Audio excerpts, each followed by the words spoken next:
By the time regulators started asking real questions, Theranos was running exactly one of its 200 advertised blood tests on its own machine. Herpes. Everything else quietly ran through the same commercial lab equipment every hospital already owned.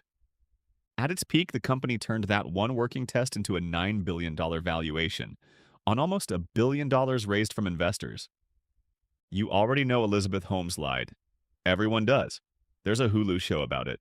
What most retellings skip is how a claim that specific, that checkable, survived completely unverified for over a decade. That's not really a story about one convincing liar. That's a story about two systems that were never built to catch her. So if regulators weren't checking, investors should have been. Some actually tried. Google's venture capital arm looked at Theranos in 2013 and had questions nobody could answer. Instead of taking another meeting, they sent someone into a Walgreens to just take the test. He asked for the advertised finger prick. Theranos asked him for a full vial of blood instead.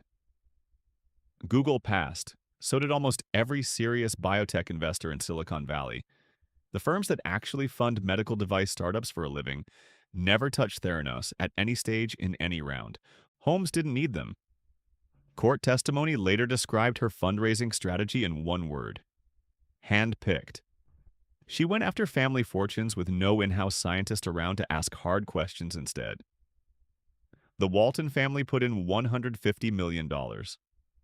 Rupert Murdoch put in $125 million. Betsy DeVos's family put in $100 million.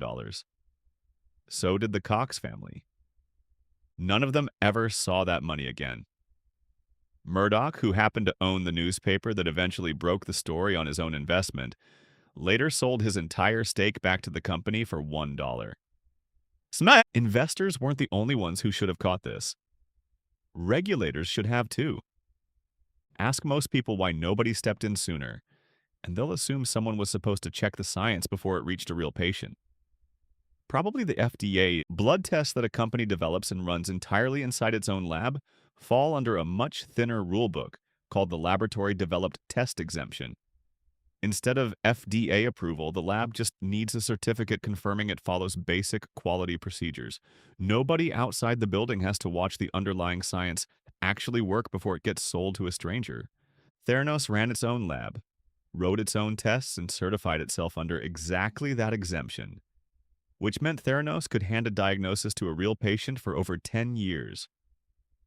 No outside regulator ever confirmed the machine behind it actually worked. There was a third layer that was supposed to catch this too. The board. But before the board, there was the costume.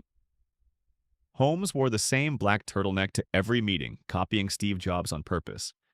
People who worked with her later said her voice, that deep, deliberate baritone from every interview, dropped back to a normal register the second the cameras stopped rolling. None of that is illegal. It's just further proof of a pattern that runs through this entire story. Every layer of this company, all the way up, was built to be believed on-site. Not checked? Theranos recruited 2 former U.S. Secretaries of State, a former Secretary of Defense, a retired Navy Admiral, and General James Mattis. A lineup that looked more like a cabinet meeting than a biotech startup. Mattis later testified that he prepared for the role by buying 2 books about board membership from a bookstore. He put in $85,000 of his own money and was paid $150,000 to sit in the room. Out of that entire board, exactly 1 person had a background in medicine. The rest brought something else. Reputation. And reputation, it turns out, is not a substitute for someone actually checking whether the machine works. None of this stayed theoretical. Real patients got real results from a machine that mostly wasn't running their tests. Theranos eventually voided or corrected tens of thousands of blood reports sent out over just 2 years. Doctors near Phoenix later told reporters they'd received corrected results after already acting on the wrong ones. In at least one case, sending a patient straight to the emergency room. Inside the company, the person most aware of how badly the technology was failing was the chief scientist, Ian Gibbons. For years, he raised the problem internally and got sidelined for it. In 2013, facing a deposition where he would have had to testify under oath about what he knew, He took his own life the night before.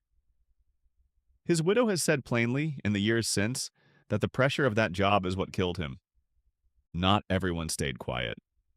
The first real crack came from inside that same board's own family. Tyler Schultz was in his 20s, working in Theranos' lab, and also happened to be George Schultz's grandson.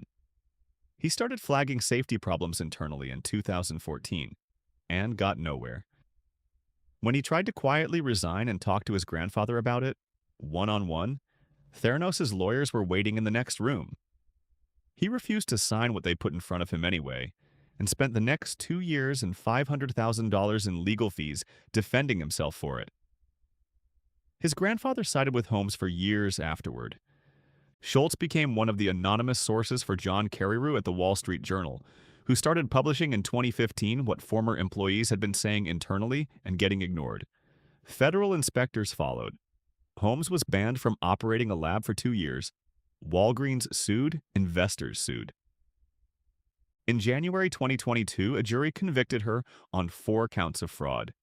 She was sentenced to just over 11 years and ordered, along with her former partner Sunny Balwani, to pay back $452 million to the people she defrauded. This is where most versions of this story end. In reality, not quite. Holmes is still in a federal prison in Texas right now, with a release date currently sitting around the end of 2031, already moved earlier more than once for good behavior. She's filed a petition asking for early release, and as of today, that petition is still sitting there, pending. Meanwhile, her partner, the father of her 2 children, is raising money for his own diagnostic startup. It's called Hemanthus. It promises to diagnose disease from a small sample of blood, saliva, or urine. Reports say Holmes advises it informally from inside the prison. Its funding so far is described almost exactly the way Theranos' early money was described. Friends, family, and supporters. Not biotech investors asking to see the data first. And if you've had blood drawn at a small clinic any time in the last few years, there's a real chance your result came from a test that never had to prove itself to anyone outside that lab either. The loophole Theranos used to sell an unverified blood test to real patients for over a decade? Nobody ever closed it. It's still sitting there today, exactly where Theranos found it.